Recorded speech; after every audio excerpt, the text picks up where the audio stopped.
with that, we are kicking off episode 495 of Cantina MX. Welcome, everyone. We are live on Twitter Spaces, of course, and we are also casting this stream on YouTube. As of right now, we have Rayados handling business in Monterrey, Nuevo León, currently up 1-0 over Salou, Costa Rican team. And that puts them up on aggregate 2-1. We have Champions Cup action that just finished earlier today. A pretty boring match between America and Olimpia. And America do the absolutely bare minimum to get through to the next round against that Honduran team. They won on aggregate 2-1. Tigres handled business last night against Forge, 4-1. Obviously in warmer climates. And cannot forget about Pumas. Absolutely embarrassing display by Pumas. Yeah, they got the 1-goal victory over San Diego last night, but it was not enough. They are eliminated, lost 4-2 on aggregate, so San Diego goes through. Chemos, Cruz Azul, they are awaiting their match for tomorrow against Vancouver. And we have some other stragglers, some MLS teams that are going to kick things off starting the week of February 23rd. But not bad if you are in Liga MX. You know, 3 out of the 4 teams got through. But we need to have a serious discussion about Pumas. Equipo Chico, Chiquitito. They need to get kicked off the Big Four. We've had this conversation many times, but it's time that we make it official. I think Toluca can take their spot, and nobody would argue against it. We're going to be talking tonight about the big story on Valentine's Day. Hearts will be broken. America versus Chivas. This is the first time in a long time that Chivas are favored in the Clasico. It's been a long time since pundits and media and fans all are in agreement that Chivas are in better form. Currently on a 5-game winning streak, perfect record, about to make it 6 on Saturday. Really looking forward to that. There's also some other shit going on, guys. Marcelo Flores officially switched from Mexico to Canada.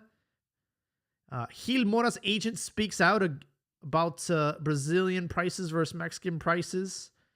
And Chivas also signed another Pocho.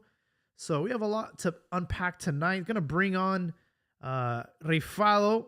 Welcome, Rifado, to the show.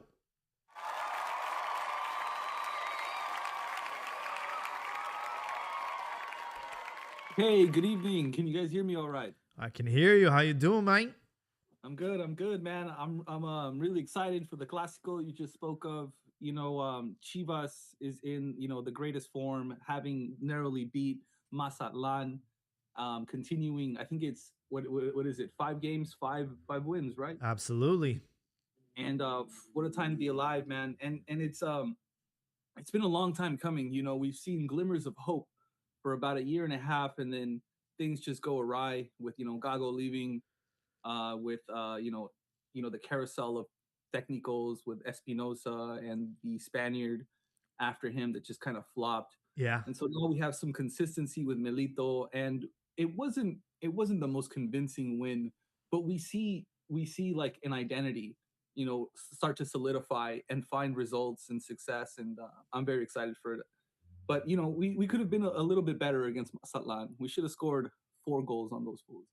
I agree, and it's typical of Liga MX, right? You have a 2-goal lead, which is the most misleading scoreline in soccer, and Mazatlan kind of crawl back in with a goal, and it's like, shit, the last minutes of the match plus stoppage, it's always cathartic, and it's not the way you want to win, but at the end of the day, it's 5 out of 5, perfect run for Chivas. And, you know, this is the first time in a long time that we're going into the Clasico as favoritos. That hasn't happened in an embarrassing long time. And it's really interesting, because we have all these pochos just like finding like so much success, not just at Chivas, but in Liga MX. We just acquired another one from Nashville who is, I think, from the cantera of LA Galaxy. So he's a homie of Aguirre and a homie of Efrain Alvarez, who found the score sheet over the weekend, turning up hot. Maybe Vasco will finally call him up. But we just acquired Johnny Perez from Nashville for about 3 million, according to a tier one source from the MLS, Tom Boger. So I'm excited. He's going to be someone for the Manda. He's going to be right side or left side. Um, but I'm also, forced to ask, like, what's going to happen with Camberos, Padilla? Are they deemed like not enough? But I guess competition is good, um, and we'll need it, because we don't have the deepest squad. Yeah, he's from Pico Rivera. Am I tripping? Is there another player that we acquired that's also from Pico Rivera? But I feel like that name just like kind of, I don't know, it like rings a bell. It's like, I think that's the second player. I mean, you did mention that a lot of the players that we've acquired are from the LA Galaxy Academy. So he started there and then went to Nashville. So yeah, it's very interesting. Yeah, so like the pundits in Mexico going bananas. They're like they're not even Mexican, and it's like touching like xenophobic themes and stuff, but like it's always drama in the Mexican media. Like they're able to play. They're considered Mexican by birth, not naturalized because of their parents, even though they're born in the U.S. So I think the argument is in their favor, and they're bringing success, which is what Chivas has been trying to find for a long time now. So hopefully we can finally get some silverware, and not like some like Copa MX that doesn't even exist anymore, or some Mickey Mouse tournament, but like the Liguilla. It doesn't matter how many wins we get in a row if we fall on our face during the Liguilla, which can be very unforgiving. So we need to continue our run of form, and we need to bolster the squad, which is what the management is doing. So it's just everything that I could want is happening, and it's like pinch me, I must be dreaming.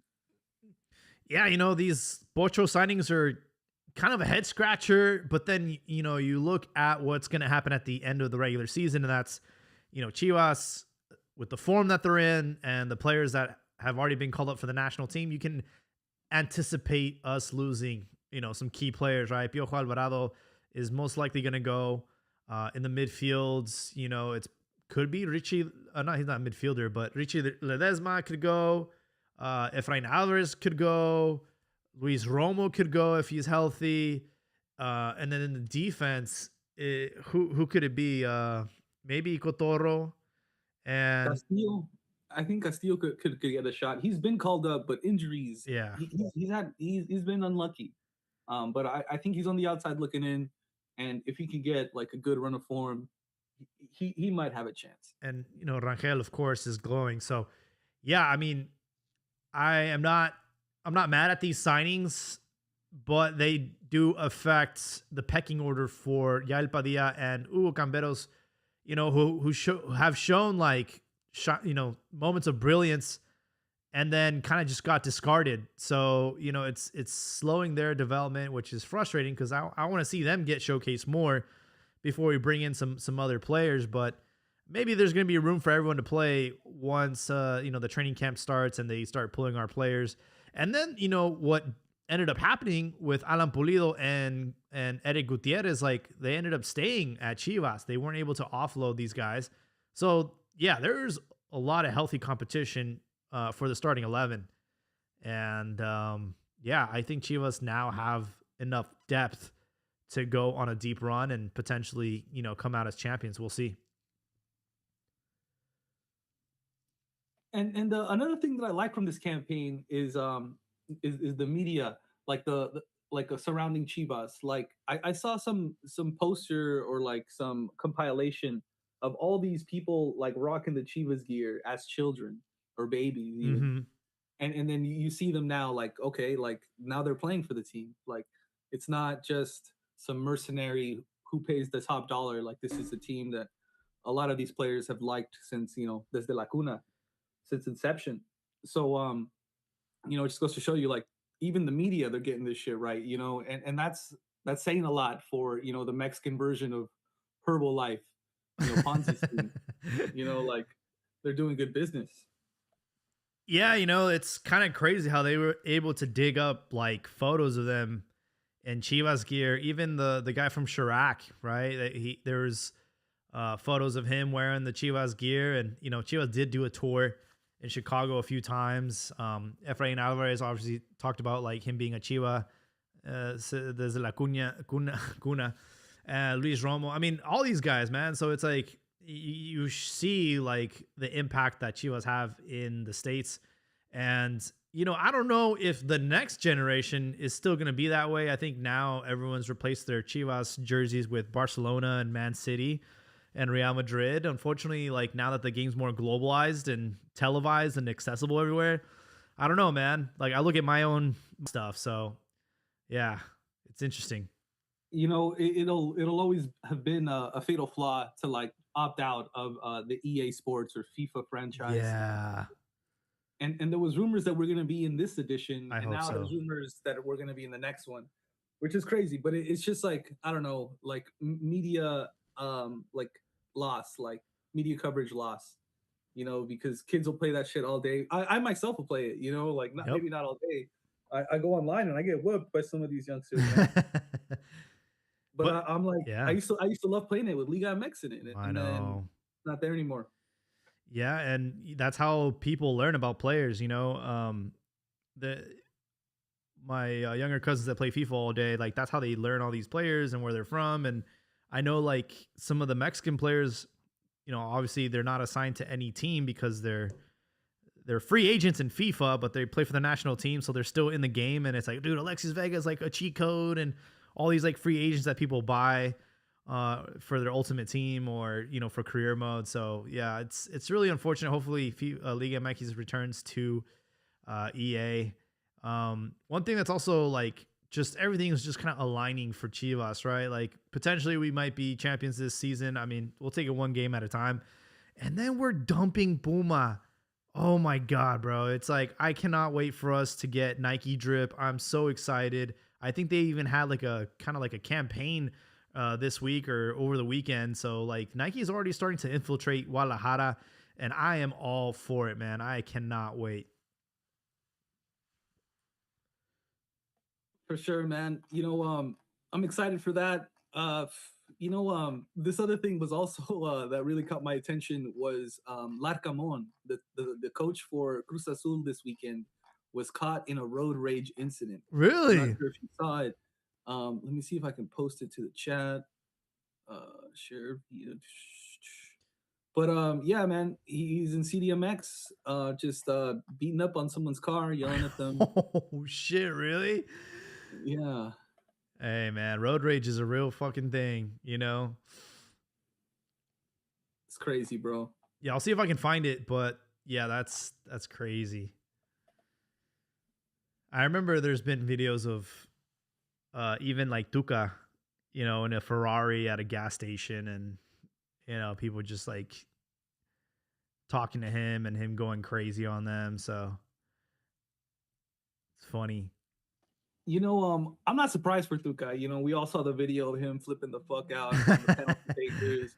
Like or like the him flipping out on the reporter for wanting to ask a question before the woman, because he for a long time Oh my god. had the tradition where only the female reporters could ask their questions first, and then the men.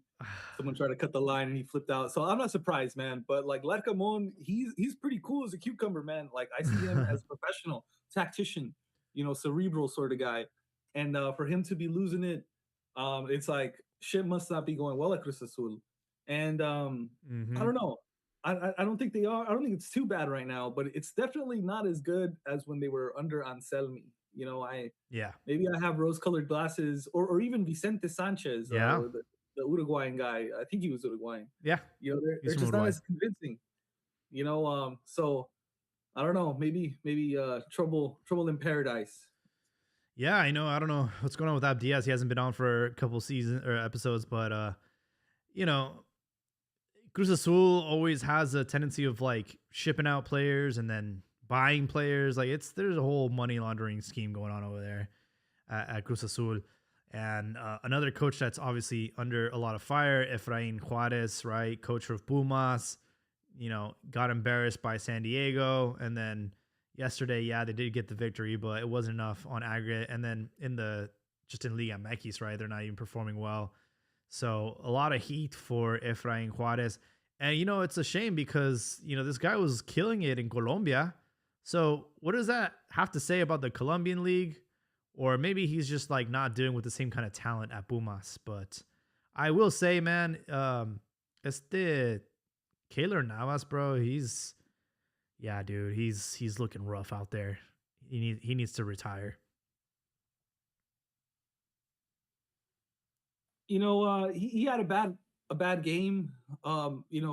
He kept the clean sheet at home against San Diego, but I think there's still some left in the tank, especially in Liga MX. And as for Juarez, it's unfortunate. I heard his son's getting bullied, and yeah. So they're coming out with all these memes, man. Bro, Like, they're gonna crucify the dude, son. that video of the kid getting crucified. Oh god, bro. That's gonna be his son when he comes in, man, to school. And it's like a trend, right? We have Maxime, the Frenchman who left Club America abruptly for Lens because of racial abuse his Oh children man. faced. So Mexico unforgiving. Not even your family's safe. So there you go. Yeah, that's where I get upset because we're being misrepresented online, right? Like Maxime saying that they were targeting him and bullying his kids. Like, bro, we fucking bully our own, man. Like, if you're shit, like you're gonna feel it, bro. And like Efrain Juarez, his kids, sure, they're not black, but they're also getting bullied, bro. Like, like bullying has no color in Mexico, bro. You're gonna get it. If you're shit, if your team's performing shit, bro, you're gonna feel it. You're gonna feel it, dude. It's like,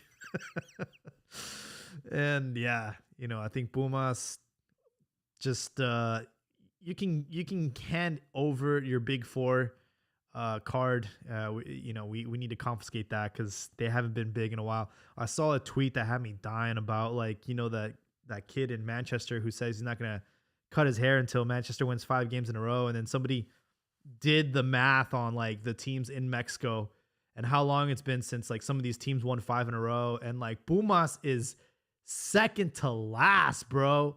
Like Atlas hasn't had 5 straight victories in 9,585 games. But right after them is Pumas with 7,772 games. Like, that's embarrassing, bro. Like, out of all the teams in Liga MX, they are the second worst. They haven't had 5 consecutive victories. Like, it's gnarly, bro.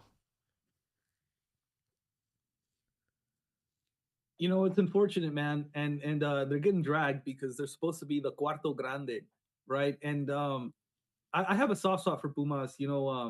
My dad's a fan of them, and he's a fan because of that's the team that produced Hugo Sanchez, and then later the Brody era, and back then they had a really good academy, Mm-hmm. and it was like part of the Mexican state, like it's the university. Right. It was like the pinnacle of everything good in Mexican soccer, and it's fallen on hard times, man. I haven't who's the last when's the last campaign? It's been like close to 15 years in which they won La Liga MX, and so they're overdue, and what they've been doing is interesting. They have legends like Kaylor Navas, and then they have good players like the Panamanian Carrasquilla, but there's something missing, and that first leg against San Diego, they started off by scoring the most beautiful scissor kick, and you think for a second that they're gonna fucking come good, but I don't know, something always goes wrong with those guys. It's unfortunate. And yeah, man, you could totally replace them with other teams. You know, Tigres, who's won so much in the last Hmm. 15 years, or Toluca, who is the bicampeón. So there's just they're being left behind, and the cooperativa needs to do something, and not like some half measure, like buy some old ass star like Danny Alves or Keylor Navas, but something real radical. Yeah. I saw that video. It's not Larcamon. It looks like him, but it's not him. Yeah. I can confirm that. I saw Larcamon when they won the Champions League in LA too, like against LAFC. Back then he was coaching Leon and they come out victorious. But yeah, that's funny. You know what's also interesting is you're talking about former Chivas coaches and Oscar Garcia. He just got appointed head coach of the under 23 Ajax team. So yeah, I mean he kind of bounced back at a respectable position. If the other coach gets canned, like he would probably be the interim of Ajax. But I don't know, man. When he was coach of Chivas, I wasn't convinced. Like I really wasn't sure what he was trying to, like what his vision of the team was. He's a possession guy, and he has real intricate like plans and shit. But it didn't seem like he was. It seemed like he was half in. Like every Yeah. other weekend, he had the shits. You know, something like that. And you were just unconvinced, man. He just came off like a nerdy pecho frio. Yeah.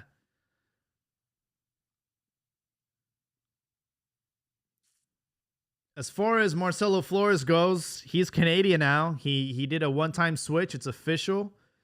And I don't know, are we going to regret this, Rifalo? Did we kind of write him off too soon?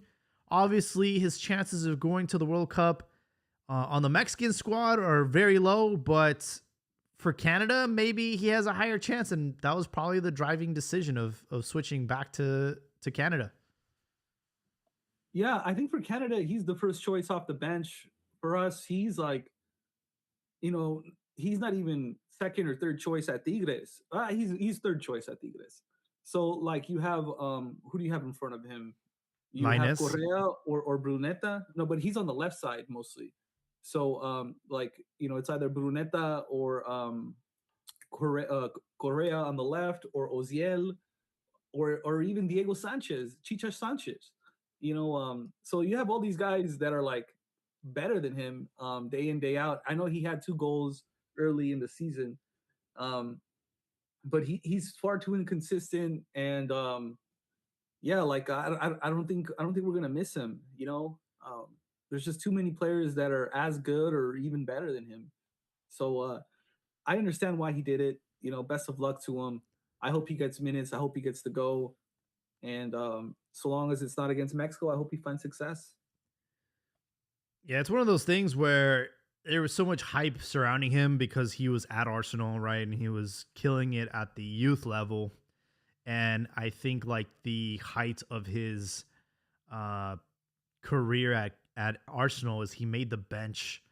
I want to say it was like either a Champions League game or like a FA Cup game. It was just like he finally got promoted to like potentially getting debuted for the senior side. It didn't happen, unfortunately. But we all found out that he was eligible to play for England, Canada, and Mexico. And then Mexico kind of just went in there and seduced him and got him and his sister to commit to the national team. And then eventually, Tigres purchased him. And I think that's kind of like where his career went to shit, to be honest, man. And he got really like pressured into going into the national team. I was there when he was in Austin, and Tata Martino was kind of like, you could tell they kind of like forced his hand to like debut him and quickly cap tie him, but I think he's still young enough like for us to just write him off, and I don't blame him for switching to Canada because every player's dream is to go to the World Cup and play, and he has a legitimate chance of doing that for Canada. But it just goes to show, man. Like he wasn't really like about that Mexican like lifestyle. I don't think I think he's more like whitewashed, to be honest. I don't think he embraced his like Mexican side. His success is has been overshadowed by the thirst trap pics of his sisters. So it just goes to show you how unimpressive he's been since he's landed here in Mexico, or in Mexico. So it's unfortunate that he couldn't live up to the hype. Just another one of us, another another lemon. We'll see if this comes back to bite us. Imagine us playing a World Cup qualifying match against Canada and he ends up scoring against us. That would be a one for the headlines. But wish him the best of luck and see if he makes it to the World Cup. Gil Mora's agent had a video that was a little bit polarizing. She was saying that all these Brazilians go for millions and millions of dollars. Why can't Mexicans be the same? And she was very adamant about like Gil Mora and how like 15 million isn't enough to purchase an arm or a leg from him. So I think the strategy there is that they're gonna hold out until they get a really saucy offer. And then she also mentioned like the most important thing is like where can he go where he's not like carrying the team? Like he cannot go to a club where he's the best player. And I don't know if that was just like her saying that like he's Tijuana's best player. He's like, but he needs to go somewhere where he can learn and grow and be surrounded by more talented players than himself. And that's gonna help his development as a professional player. And you kind of see that she genuinely has like his best interest at heart. She's not just trying to sell him to the highest bidder. But that video, it definitely struck a chord with a lot of people and saying that, hey, Mexicans are not a proven commodity, to the rest of the world. Whereas Brazil, they've produced, World Cup champions and all these like players that have developed into world-class talent. So I don't know what your thoughts are on that, Rifalo. She's just advocating for her product. She's just hyping up her product, and she's unsatisfied with the market, and how it undervalues Mexicans, or how like our own domestic market is so strong that it's hard to break out of that stratosphere. So she's probably, trying to find an avenue in which she can upsell this guy to make the most amount of money and attract more players to sell. I think she's who else does she represent? She represents Santi. some other, yeah, Santi Jimenez, and he sold for a pretty penny from Feyenoord to Milan. So she's probably looking to do something similar. I she's not wrong in advocating for her player, but like there's a difference of 5 World Cups between the Brazilians and the Yep. Mexicans. And so like when you're like, hey, why isn't this one worth more? It's like, well, the players from this national team have more pedigree. And oftentimes when we go, Lean Pineda's trajectory, Mm. he was champion at Chivas, he was successful at Cruz Azul, he goes to Celta de Vigo, rots on the bench. The coach says that he's not going to play for me. And then he's banished to the Greek league, where he does find success in spite of all his woes that he had in Europe, and now he's kind of like out of sight, out of mind, and so like that was our best player. That's a guy who I you know forgot he was at Celta, bro. That was dark yeah, times. and there was some something behind the scenes that was wrong. Like there was some agent beef that I think played into him being frozen out. And so he just landed on the wrong foot. And so often that's what happens. But it happens even to the best of what we have to offer. Like he excelled at every level in Mexican league for the national team. And he still struggled just to even get an honest shot. But They're not world beaters, is what I'm saying. And what we have to offer, like the best that we have to offer, like struggles even to get an honest shot there. So it's like she's not wrong in pointing out like how it's an uphill battle, but like history isn't on our side, and so if people are going to put their money where their mouth is, it's going to be with someone with a little bit more equity, and so reasonably, you're going to look to the Brazilians or the Argentines. Yeah, so Rafael Pimienta is her name, and she represents Erling Haaland, Mattes de Ligt, Giorgio Scalvani, Santiago Jimenez, Gilberto Mora, Marco Verratti, right? So she has quite a book of business. And yeah, she's also Brazilian, right? So this was coming from someone that obviously is very familiar with the Brazilian league. So, good for her. And we'll see where Gil Mora ends up. But most likely it will probably be announced after the World Cup, which means he's going to go for a hefty price. And, we talk about, I don't know if we talked about on the last episode about Obed Vargas and how, he got his move to Atletico Madrid. He even debuted already, which is incredible. One day you're playing in the MLS, the next day you're playing in La Liga, one of the most competitive leagues in the world. And, Uncle Hercules Gomez, had a little like video saying how, Mexican players in Liga MX are held hostage, right? They ask for these ridiculous price tags, whereas MLS, I think he only went for a couple $1,000,000. Like it wasn't a lot of money, and it made his move to Madrid a lot easier. But I think what he failed to, mention is that uh, Obed was on an expiring contract. Like he was actually going to end up leaving as a free agent. So they were able to recuperate some money for him.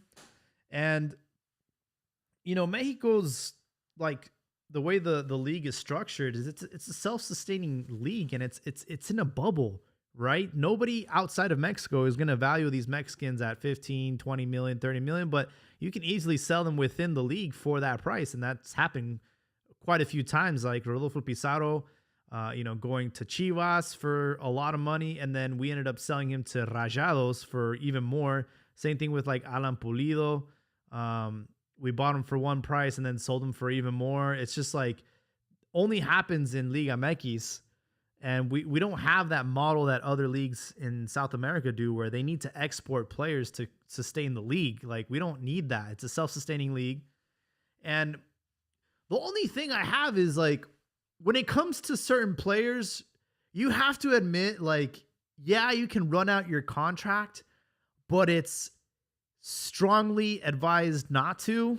And you talk about the Pacto de Caballeros that they say doesn't exist anymore, but basically it's like all the owners agree that if a player is on an expiring contract, that no other club will sign him for free, and it's like an unspoken agreement because they don't want the clubs to get screwed over and not get any money for a player that they developed.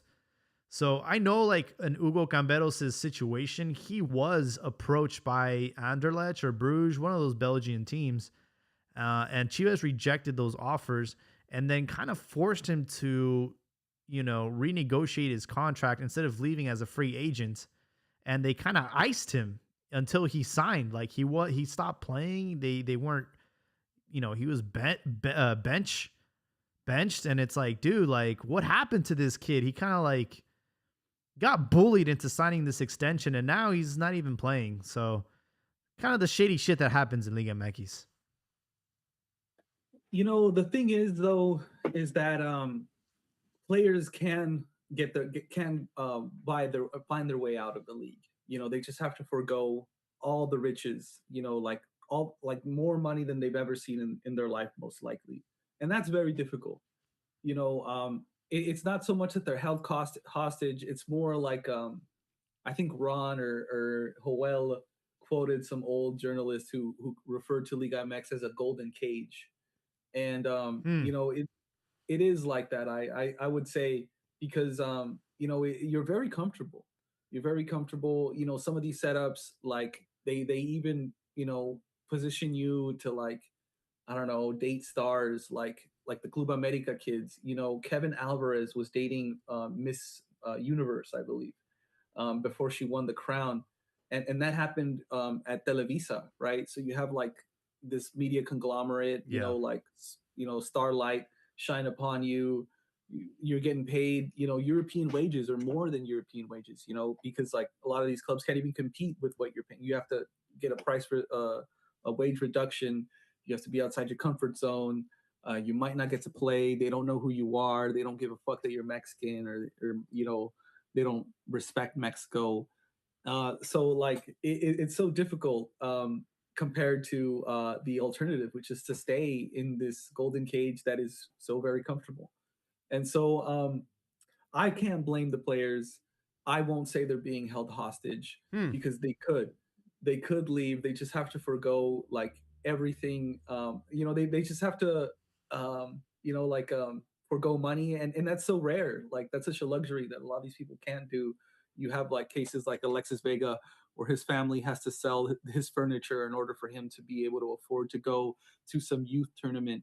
You know, like how can you ask him to like put like making money as a secondary objective, you know, like or like put that in jeopardy.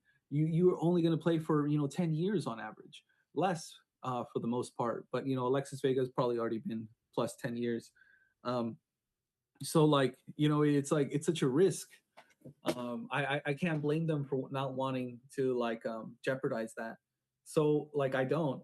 But you know, I do know that for a fact that the most successful international teams have their players in Europe, and I don't just mean you know, the European teams. Mm-hmm. I mean Brazil, I mean Argentina, I mean Colombia, I mean Uruguay. You know, they like if we look at just American successful American teams, they all have European based players in the best leagues of Europe, top four, getting consistent minutes, and they have, you know, 30 players to choose from. And we have, you know, I don't know, 15, 10 players to choose from that are abroad, and they're in inferior leagues, Yeah. not the top four, you know, but the fringes, you know, top 10 maybe.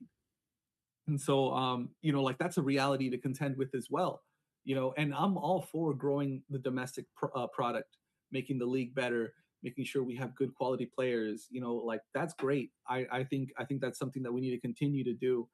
But we also need to you know, diversify our bonds and conquer new frontiers, and export our product so that, you know, it can, you know, make the league look better as well. Like look what Mexico's churning out. You know, their players find success wherever they go.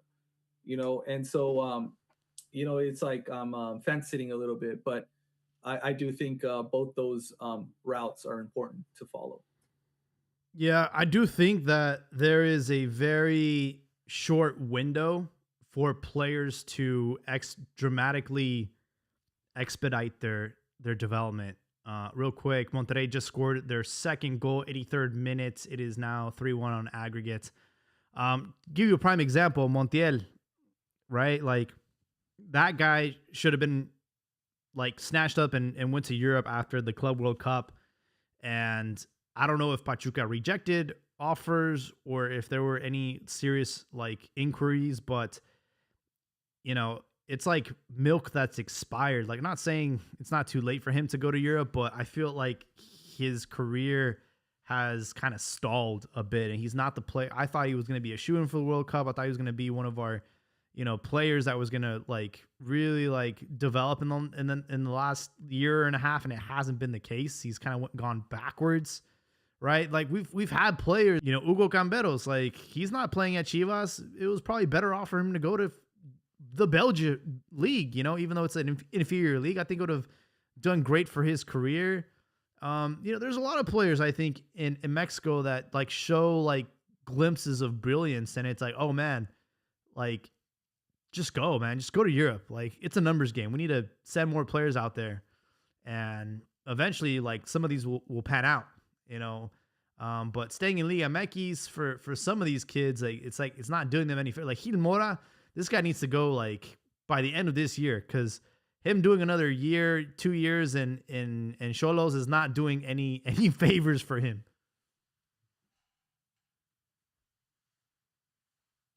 Yeah, it's unfortunate. It's unfortunate. Montiel especially was primed to go. What is it? Grupo Pachuca. Grupo Pachuca has a team in Spain Yep. that was recently promoted. Real Oviedo. They had coaches that were previous Liga MX coaches. Yeah, I think it was Paunovic who was the Yeah, he the, was. the technical for a little bit. So like he should have gone, and then Salomon Rondon went Yep. instead. They had, I don't know, the fucking cart before the horse, man. They sent the old man back to Europe, and, and so he didn't go, and now he's, I don't know, man. I think he's exhausted. Like I think he's got like muscle issues, where he's a step below where he was about a year and a half ago. That's unfortunate. It doesn't help that Pachuca is inconsistent and just hasn't been as good as the Almada days. So yeah, everything that could have gone wrong for Montiel seems to be going wrong. Hopefully, he can turn it around, but I doubt he makes this World Cup. I think what is it? Brian Gutierrez has a better chance. He's already made the switch, already played, 2 games. So yeah, like I think he's got a better chance of making it than Montiel, who a year and a half ago was like having the game of his life against Real Madrid. So unfortunate. Yeah. We to have Mexico host a certain amount of matches in the upcoming edition. It's been a clear advantage for MLS teams. So I'm glad that they're taking some of these matches to Mexico where they can really feel some animosity. Um, Obviously, Leagues Cup is not a prestigious tournament. It's not a big deal. But the winner does get to go to the CONCACAF Champions Cup. So there's that. But that was announced earlier today. And Fulham have decided that they won't be renewing Raul Jimenez's contract. Rifalo, is it time for him to go back to America after this? God knows they need him, man. They need a striker, but they need one like yesterday. They have made 3 Brazilian signings, I believe. So it's like they are quietly like rearming themselves. I think it's going to take about a tournament for them to get back on their feet or to their like true winning ways. But who knows, man? They could wake up. They have a quality side. Uh, yeah, but Raul Jimenez back for the Huilas. You know, he's from their academy. He's been a champion with them before. Usually second comings are never as good as the first time around. But who knows with Raul? His second wind is just like a miracle. I think it's time for him to come back. He's on the wrong side of 30. I think he's like 30, 34, 35. Um, so I don't know how old he is actually. Is he closer to 32? Let me see here. Yeah, no, he's up there. He's 34, 35. Let me see. He is 34 years old. 34. Okay. Yeah. All right. Yeah. So yeah, it's time for him to come home. Fulham, the Fulham experiment worked. Wolves was great. The only place he flopped at really was Atletico de Madrid. Yep. He's gonna be a historico for La Selección. He's the reason we got to that World Cup a couple World Cups ago where he scored a goal against Panama, Chilena. He I don't think he scored in a World Cup yet though. Nope. But he's been great for us, man. I would love, I would call him a historico. I don't know about you. No.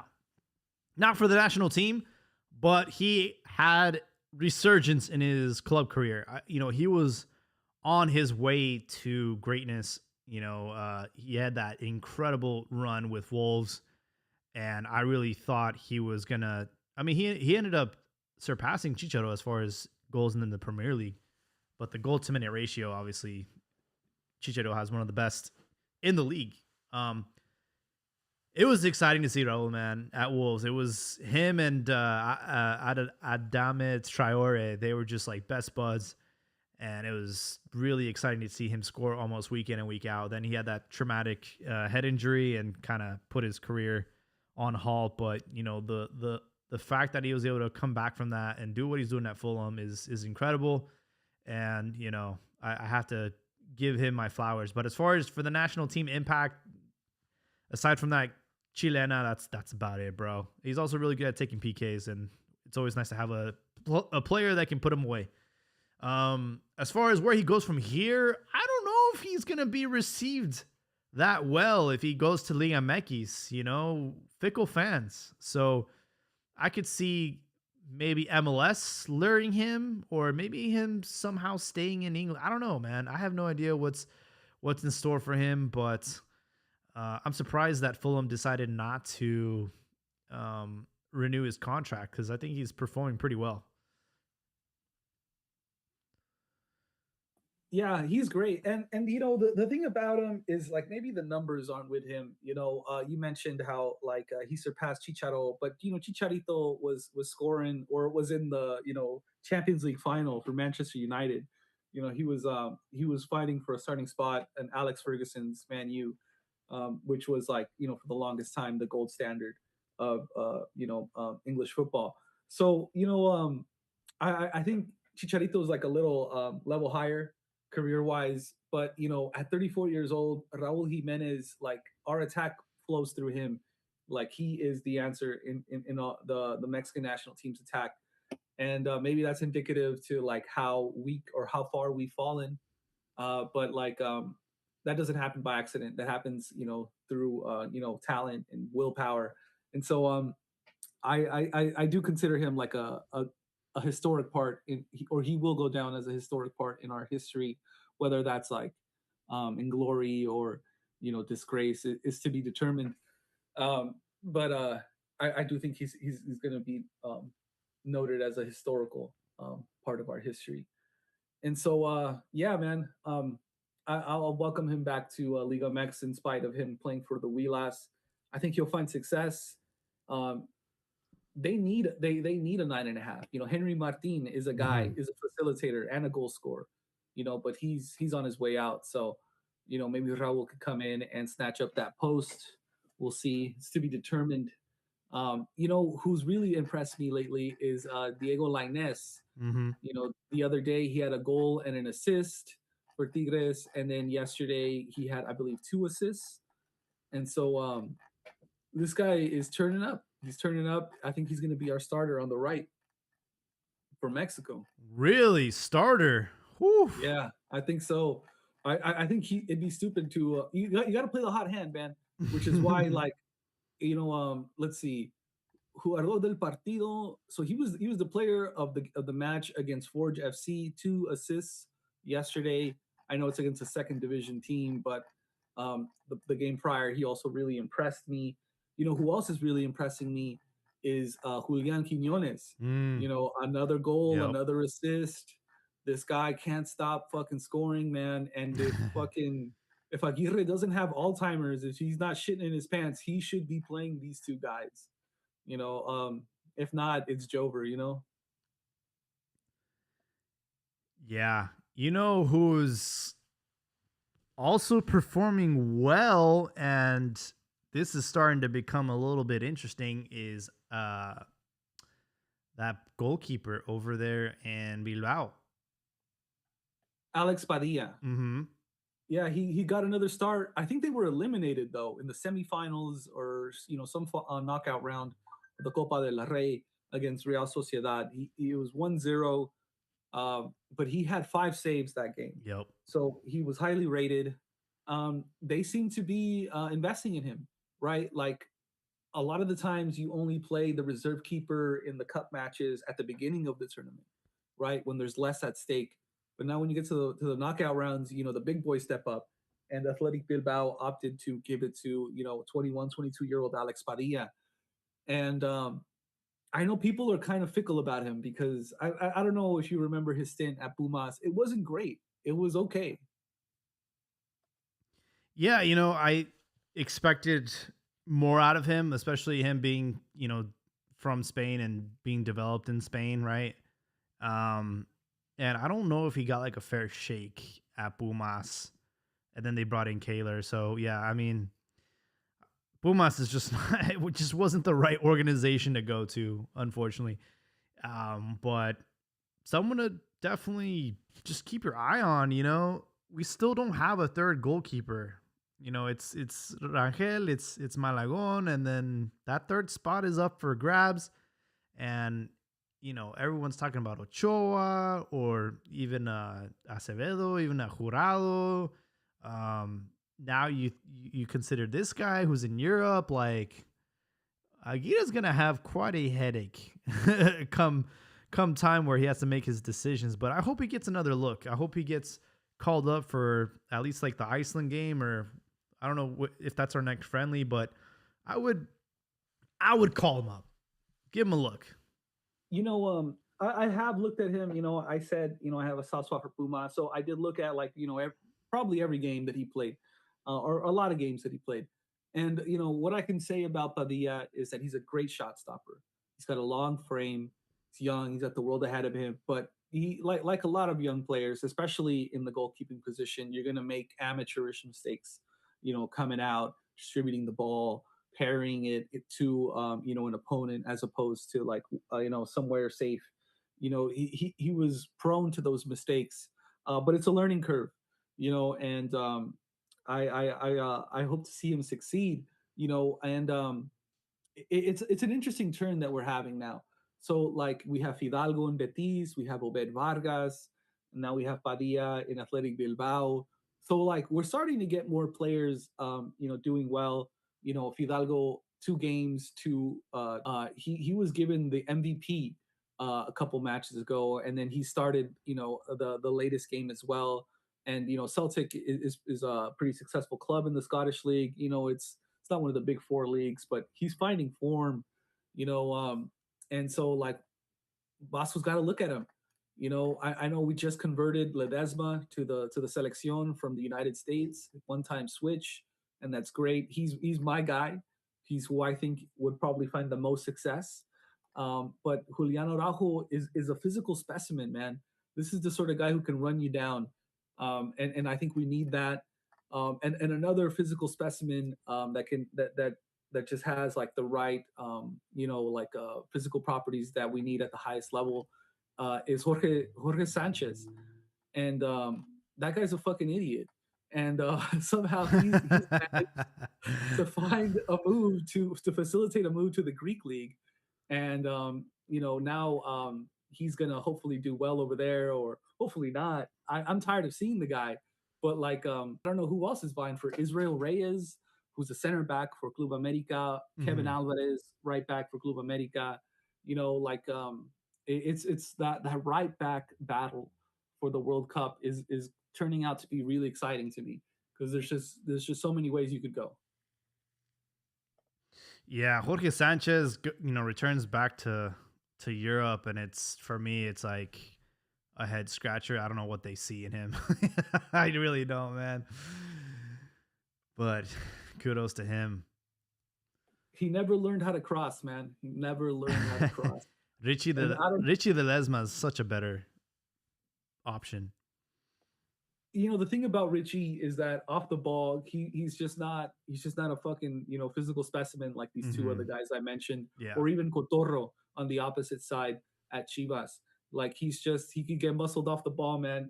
Imagine a fucking Vinny, or like him, trying to cover a Holland. Like, we might face a fucking Scandinavian team, man. So Yeah. one of these big boys, I could just see just fucking destroying him. And same thing goes for Mora. Like, some of these guys, they need to be drinking more chocomil or something, man. hey, hey, Gil Mora fucking balled out against Honduras, and those are some grown ass dudes, bro. Like, I'm not concerned about Gil Mora as much as I am defensively. Yeah. I see. I've seen Gil Mora live, dude, and Yeah. I worry about him, dude. Like, I don't have the confidence you do. I'm like, hey, man, no le peguen a mi morro, I like. know, bro. I see him, dude, go against grown ass men, dude, and he looks like a little fucking kid, dude. So, I don't know. We got to do something about the youth, man. There, some of these, like Yael Padilla, man. I know he's fast as fuck, dude, but I just wish he had some muscle on him. Hmm. You know, a lot of these youngsters, I don't know, you compare them to some of the kids in like France and England, and those guys are beasts at young ages, man. We need to cultivate that physical side more. I noticed like Linus, right?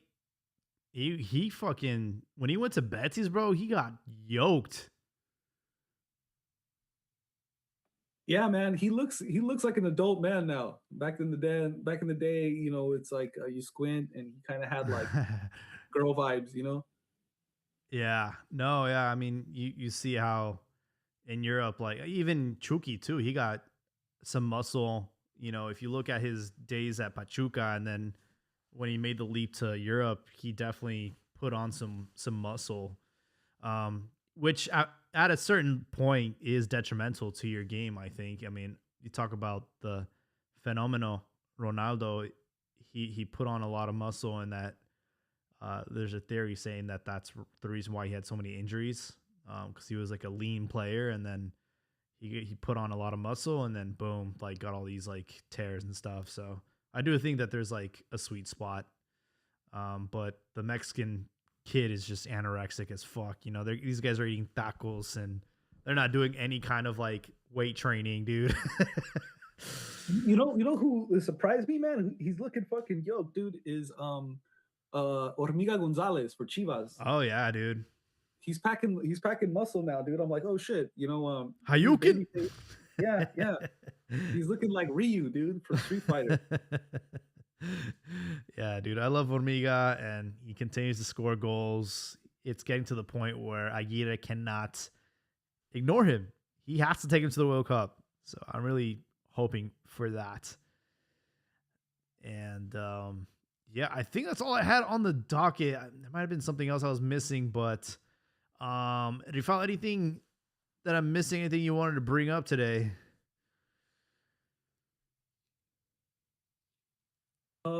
You know what? I can just hop into the Holiness rundown. So, you know, of the 378 players that we had, you know, 55 of them were sub 23. And I did the numbers this week and last week using AI, bro. But I spent twice as much time doing it because I had to correct every team that AI spit out, dude. Um, so like it formats it nicely for me, but it's just not good enough, dude. I have to really be on it. Like I think I corrected them for every team, dude. I don't think you got any team right. Um, so AI is a useful tool as far as formatting, you know, the numbers for me, but it's so wrong all the time. But 55 players, right, or 14.55%, which is right what we had last week, right around the same, around 15% if we round up. And you know what? Some of them, some teams surprised me, man. Let's see who stood out to me. Um, Give me 1 second. So Mazatlan, six jovenazos. Pumas, six jovenazos. Puebla, six jovenazos. Those teams, the teams with the most jóvenes are like three of the worst teams right now. Uh, you know, Chivas has five. They're the only exception. They have, you know, we had five sub 23 players see minutes, and we're top of the league. So you know, take from that what you will. But you know, let's see who stood out to me. Diego Sanchez. He got on the score sheet over the Yes. weekend. Uh, I love the kid. Something about him, man. Wait, He just what's his nickname? Chicha. Chicha. Yeah, Yeah, dude, he's like 5'2", bro. I know. He's dancing with midgetry. But you know, it just goes to show you anything's possible, man. Marcelo Flores also looking good, but he probably shouldn't be in my countdown anymore. Everardo Lopez for Toluca every week. He's just starting for the best team in Mexico, and he should be our starter for the national team. Another guy who needs to get looked at is for Monterrey, Iker Fimbres. Got a couple goals this season. I don't know why Velasco hasn't called him up. I feel like for so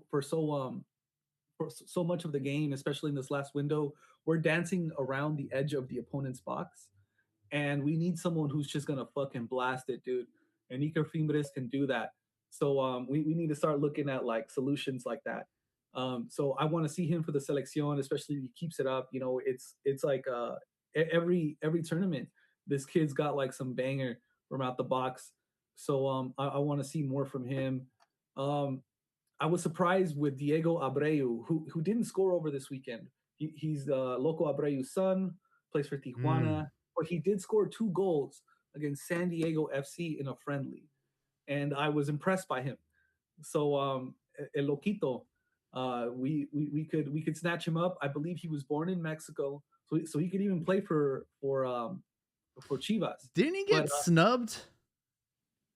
I mean, he could play for Uruguay still, like his I dad. I remember he got snubbed. Like he didn't make was it the under 20 World Cup or something? Like that it was like a big deal, because they thought that he was gonna make it and then he didn't. And now I think he's switched to Uruguay. Yeah, we could still switch him. So Yeah. we could still do the one-time switch. He's born in 2003, so he's 22 years old. I want to see more from him. Like I saw the highlights. I was like, oh shit, this kid looks good. Hmm. Who else? That's it. That's all I had. Yeah, man. Good times. Hopefully, Chivas beats Club America over the weekend. It would make my Valentine's Day. Yeah, And dude. Give me it's give me never some been. give me a score line. Give me a prediction. I'm gonna give you. I'm gonna go 3-1 Ha for Chivas. ha. For Chivas, man, and fucking, we're never gonna see any of the Wheelas. Pod Richie, he's been gone for a while, so it's funny. It's funny how obnoxious they are when they're winning, but when they're not doing so well or when Chivas is killing it, it's crickets out there. So they can't avoid us forever. I'm really looking forward to the Clasico. I actually am going to a wedding on Valentine's Day, so I'm gonna have to figure out how to have my cake and eat it too. Looks like kickoff is what time is kickoff, man? It's at 7. Yeah, I'm predicting, dude. I want to see a fucking goleada. I want to see like a 4-0, but I'll settle for 3 goals. I'll settle for a 3-0. I don't think America's gonna get on the score line. It's gonna be a complete dominance by Chivas, and hopefully we get to see like a legit Clasico where there's animosity and they hate each other. It's been a long time since I see them actually like, have their puñetas out. It's always been kind of like not that intense, especially when Oribe Peralta switched sides. I remember there was like one game where they're all like laughing after, and that really pissed me off. So, no, I want to see some animosity. I want to see a rivalry, a legit rivalry. We're hosting them, and looking forward to that game. Also, Tigres Cruz Azul. That should be a good one. Monterrey León, Juárez Necaxa, Pachuca Atlas, San Luis Querétaro, Toluca Tijuana, Puebla Pumas, and the last game will be Santos Laguna versus Mazatlan. There was an article posted today about the Azteca being behind schedule. This so many months ago, it doesn't look like they're have any urgency on getting the stadium done in time. Typical Mexicans, man. Waiting for the last minute to fix shit up. All right, guys. Thank you all so much for joining us tonight. We'll catch you on the next one. Have a good night.